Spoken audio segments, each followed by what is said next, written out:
আপনার কি মনে হয় ভালো মানুষরাই জিতে যায়? একদম ভুল।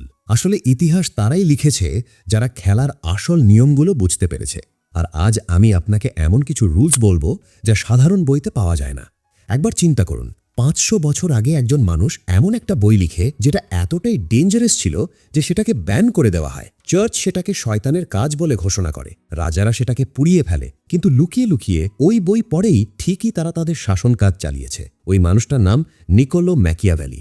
আর আজ আপনি তারই ৮টা সবচেয়ে রুথলেস টিচিং শিখবেন এমন কিছু কথা যা আপনাকে ডেঞ্জারাসলি স্মার্ট বানিয়ে দেবে। আসলে এই ভিডিওটা আপনার জন্য নয় যদি আপনি নরম মনের মানুষ হয়ে থাকেন।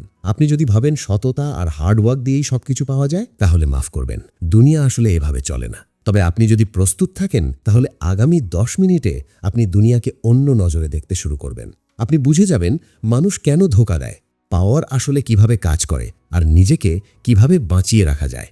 চলুন শুরু করা যাক। লেসন নাম্বার ১, ভালো দেখানোটা জরুরি, ভালো হওয়াটা নয়। কথাটা মন দিয়ে শোনেন। ম্যাকিয়াভেলি বলে মানুষ আপনার নিয়ত দেখে না, তারা শুধু আপনার চেহারা দেখে। আপনি ভেতর থেকে কেমন তাতে কারোর কোনো যায় আসে না। যায় আসে শুধু এটাতেই যে আপনাকে বাইরে থেকে কেমন দেখাচ্ছে।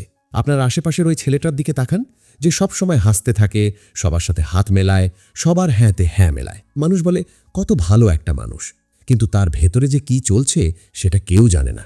আর সত্যি বলতে তার নিজেরও তাতে কোনো যায় আসে না, কারণ সে গেমটা বুঝে ফেলেছে। Perception is reality. আপনার বাস্তবতার চেয়ে বেশি শক্তিশালী হলো আপনার ইমেজ। তো প্রশ্ন হলো, আপনি কি আপনার ইমেজ কন্ট্রোল করছেন, নাকি মানুষ আপনার ব্যাপারে যা খুশি তাই ভাবছে? মনে রাখবেন, দুনিয়াতে সাধুরা হারে আর স্ট্র্যাটেজিস্টরা জেতে। লেসন নাম্বার ২, ভয়ের চেয়ে ভালোবাসা ভালো।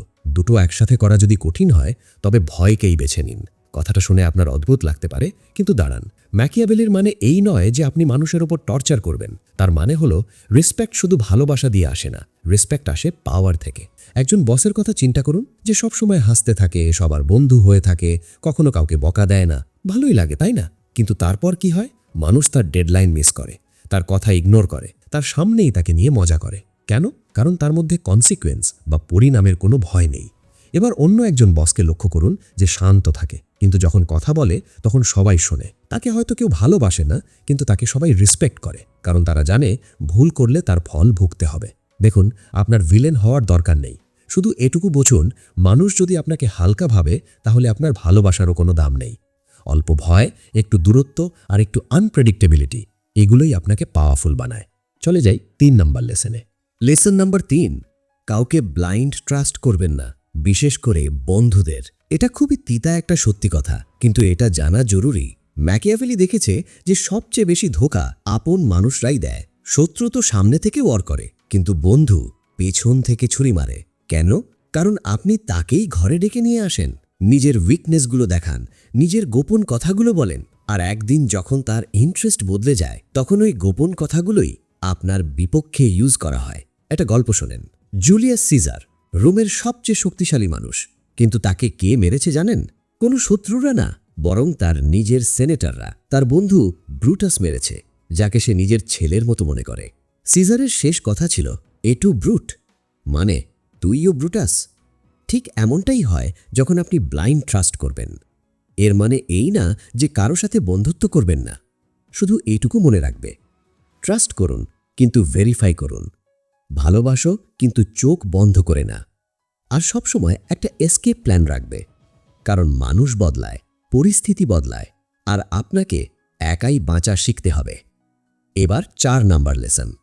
প্রয়োজনের চেয়ে বেশি ভালো হওয়াটা একটা দুর্বলতা। হ্যাঁ, আমি জানি, ছোটবেলা থেকে শেখানো হয় ভালো হতে, সবার সাহায্য করতে, অন্যকে আগে প্রায়োরিটি দিতে। খুব সুন্দর কথা এগুলো, কিন্তু বাস্তবতা হলো যে সব সময় অন্যের জন্য বাঁচে, সে নিজের জন্য মরে যায়। ম্যাকিয়াভেলি বলে, ভালো মানুষই একটা টুল, কোনো হাতিয়ার না। আপনি যদি সব সময় ভালো হও, তাহলে মানুষ আপনাকে গ্রান্টেড হিসেবে নিতে শুরু করে। আপনার না কেউ শোনে না, আপনার হ্যাঁর কোনো মূল্য থাকে না। ওই বন্ধুটার কথা ভাবেন যে সব সময় অ্যাভেলেবল থাকে, সব সময় হেল্প করে, কখনো মানা করে না। কি হয় তার সাথে? মানুষ তাকে ইউজ করে, দরকার পড়লে কল করে, কাজ শেষ হয়ে গেলে ভুলে যায়। আর যেদিন সে না বলে, সেই দিন সে খারাপ হয়ে যায়। এবার ওই মানুষটার দিকে তাকাও যে কখনো হ্যাঁ বলে, আবার কখনো না, যে চুজ করে যে কার সাহায্য করা উচিত। তার ভ্যালু কোথায় থাকে? আকাশ ছোঁয়া ভ্যালু হয় তার, কারণ তার হ্যাঁ বলার একটা মানে থাকে। লেসেনটা বুঝেন, ভালো মানুষই দেখান কিন্তু স্ট্র্যাটেজির সাথে। দয়া করুন কিন্তু সিলেক্টিভলি, কারণ দুনিয়ায় সবার অধিকার নেই আপনার ভালো মানুষই পাওয়ার। 5 নম্বর লেসেনটা গেম চেঞ্জার। লেসন নম্বর 5, জিতাটা জরুরি। কিভাবে জিতলে পরে সেটা কেউ জিজ্ঞেস করে না। হিস্ট্রি কাকে মনে রাখে? লুজারদের? না, উইনারদের। আর উইনার কিভাবে জিতেছে সেটা হিস্ট্রি ভুলে যায়। ম্যাকিয়াভেলি বলে, আপনি জিতলে আপনি হিরো, আর হেরে গেলে আপনি ভিলেন। নেপোলিয়নের কথা দেখুন, হাজারো মানুষ মেরেছে, দেশ জ্বালিয়ে দিয়েছে, কিন্তু আজ তাকে জিনিয়াস বলা হয়। স্কুলে তার স্ট্র্যাটেজি পড়ানো হয়। এবার এমন কারোর কথা ভাবেন যে ভালো হয়ে চেষ্টা করেছে, এথিক্যাল ছিল, কিন্তু হেরে গেছে। হিস্ট্রিতে তার নাম আছে? নেই। এটা তিতো সত্যি। বিষয়টা বুঝেন, আমি এটা বলছি না যে বেইমানি করুন। আমি বলছি আইডিয়ালিজমে বাঁচা বন্ধ করুন। দুনিয়াটা প্র্যাকটিক্যাল। আর আপনি যদি হেরে যান তাহলে আপনার প্রিন্সিপালের কোনো মানে নেই। আপনাকে সারভাইভ করতে হবে, আপনাকে জিততে হবে। আর যখন আপনি জিতবে তখনই আপনার কাহিনী লেখা হবে, তখনই আপনাকে সঠিক বলা হবে। তাই রেজাল্টের উপর ফোকাস করুন, প্রসেসের উপর না। জয়ী হন, জাস্টিফাই পরে করা যাবে। পরের লেসেনটা সবচেয়ে ডেঞ্জারাস। লেসন নম্বর 6, দুর্বল হওয়ার নাটক করুন, তারপর হামলা করুন। এটা ম্যাকিয়াভেলির সবচেয়ে ডেডলি স্ট্র্যাটেজি। মন দিয়ে বোঝো। যখন আপনি স্ট্রং দেখান মানুষ সাবধানে হয়ে যায়, কিন্তু যখন আপনি উইক দেখান তারা কেয়ারলেস হয়ে যায়। আর এই লাপরোয়া হওয়াটাই সবচেয়ে বড় ভুল। আচ্ছা, চেস তো খেলেই থাকবেন, তাই না? ভালো প্লেয়াররা কি করে? তারা তাদের কিংকে ভালনারেবল দেখায়। অপোনেন্ট ভাবে আমি জিততে যাচ্ছি, আর যখন সে সামনে এগোয়, চেকমেট। রিয়েল লাইফেও এমনটাই হয়। অফিস পলিটিক্স দেখুন, ওই ছেলেটা যে চুপচাপ বসে থাকে, মিটিংয়ে কম কথা বলে, কখনো ক্রেডিট নেয় না, মানুষ ভাবে ও কোনো থ্রেট না, কিন্তু সে অবজার্ভ করতে থাকে, কানেকশন বানাতে থাকে, ইনফরমেশন জোগাড় করতে থাকে। আর একদিন যখন সঠিক সুযোগ আসে, সে এক মুভে সবাইকে পেছনে ফেলে দেয়। লেসেন, নিজের পুরো শক্তি কখনো দেখাবেন না, একটু লুকিয়ে রাখবেন। মানুষকে আন্ডার এস্টিমেট করতে দিন, কারণ আনএক্সপেক্টেড ওয়াশ সবচেয়ে ডেডলি হয়। 7 নম্বর লেসেন আসছে। লেসন নম্বর 7, নিজের শত্রুদের কাছে রাখুন। আপনি হয়তো শুনে থাকবেন, keep your friends close, enemies closer. কিন্তু কেন? ম্যাকিয়াভেলি বোঝাতে চান, শত্রু দূরে থাকলে আপনি জানবেন না যে সে কি করছে, কিন্তু শত্রু কাছে থাকলে আপনি তার প্রতিটা চাল দেখতে পান, তার দুর্বলতা জানতে পারবেন, আর দরকার হলে তাকে নিউট্রালাইজ করতে পারবেন। গডফাদার মুভিটা দেখেছেন? মাইকেল কর্লিয়ন কি করেছে? যে তাকে ধোঁকা দিয়েছে তাকে দূরে সরায়নি, কাছে রেখেছে। একসাথে ডিনার করেছে, স্মাইল দিয়েছে, আর তারপর সঠিক সময় আসতেই শেষ করে দিয়েছে। খুবই কোল্ড, তাই না? কিন্তু অনেক এফেক্টিভ। যদি কেউ আপনার বিপক্ষে যায় তাকে ইগনোর করুন না, তাকে স্টাডি করুন, তার সাথে কথা বলো, বোঝো যে তার প্রবলেমটা কি। আর যদি দরকার হয় তাকে নিজের সাইডেও নিতে পারেন, বা অন্তত তাকে হার্মলেস বানিয়ে দিতে পারেন। কারণ যাকে আপনি চোখের সামনে দেখছো সে আপনাকে আঘাত করতে পারবে না। আর এবার শেষ লেসেন, সবচেয়ে পাওয়ারফুল। নিজের জন্য বাঁচুন, বাকি সব ড্রামা। এটা সবচেয়ে শেষ আর হয়তো সবচেয়ে জরুরি লেসেন। ম্যাকিয়াভেলি পুরো জীবন ধরে দেখেছে, মানুষ কার জন্য বাঁচে? অন্যের এক্সপেকটেশন পূরণ করার জন্য। বাবা মা যাতে খুশি হয়, সোসাইটি যাতে মেনে নেয়, দুনিয়া কি বলবে, আর মানুষ নিজেকেই ভুলে যায়।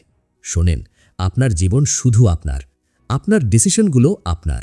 মানুষ কি ভাবে তাতে কিছু যায় আসে না, কারণ আপনি যখন মরবেন ওই মানুষগুলো আপনার সাথে মরবে না, আপনি একাই যাবেন। আর সেই সময় আপনার কাছে শুধু একটা প্রশ্ন থাকবে, আমি কি আমার জীবনটা আমার মতো করে বাঁচি?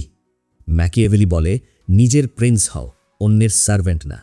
আপনার কাউকে জাস্টিফাই করার দরকার নেই, আপনার পারমিশন নেওয়ার দরকার নেই। আপনাকে শুধু নিজের জন্য সঠিক ডিসিশন নিতে হবে, আর তারপর ওই ডিসিশনের সাথে বাঁচতে হবে। মানুষের ড্রামা ইগনোর করুন, নিজের প্রায়োরিটি ক্লিয়ার রাখো, আর নিজের জন্য বাঁচুন, রুথলেসলি, আনঅ্যাপোলজেটিকলি। যদি এই ভিডিওটা আপনাকে নতুন কোনো নজরকোণ দেয় তাহলে লাইক করুন। আর আপনি যদি এমনই গভীর রিয়েল লাইফ চেঞ্জিং উইজডম চান তাহলে চ্যানেলটা সাবস্ক্রাইব করুন, কারণ পরের ভিডিওটা আরও ডেঞ্জারাস হতে যাচ্ছে। দেখা হবে, ততদিন পর্যন্ত ডেঞ্জারাসলি স্মার্ট হয়ে থাকবেন।